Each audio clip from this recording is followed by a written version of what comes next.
this video, I'm going to show you how you can fix the video download was cancelled. Please try again error on Twitch app. If this video helps, please like and subscribe. This error is mostly noted by this code 1000. If you're experiencing this, there are quite a number of steps you can take to fix this. First, you want to check and ensure that you are connected to a steady internet connection and that you are not connected to any VPN on your smartphone. If you have any VPN turned on, turn it off or uninstall the VPN or proxy app to fix this problem. However, should this not work, then you need to troubleshoot your Twitch app. And to do this, go to your phone and look for settings.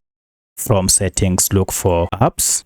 Under apps, go to manage apps or all apps. This option, tap on it to open. Now this will list all the apps you have on your phone. From the list, search for Twitch and hit is. Now from here, go to force stop and okay, and then go to clear data and clear cache, okay, and finally clear all data and okay. Once you're done, restart your smartphone and now your Twitch app should be up and running without any issue. However, if this still fails to download your app, at this point, if you still can't download, then you need to go back and check for any update for your Twitch app through Google Play Store if you're on Android like me, or App Store if you're on iPhone. So I'll search for Twitch, and now if I run my search, we have our Twitch app here. Now update your app to the latest version. Now you should be able to make downloads on your Twitch app. But should this not work, then try and log into your Twitch using any web browser like Google Chrome or Firefox or any other browser that you have. Log into your account and see if you can make your downloads via web browser. Should this fail on your web browser, then most likely the problem is with Twitch servers. For that, you'll need to wait after some few minutes. Now if you check back, you should be able to make downloads via Twitch. Let me know which of the above was able to fix your issue. If you have any other question, kindly comment below. Otherwise, thanks for watching and let's meet in the next video.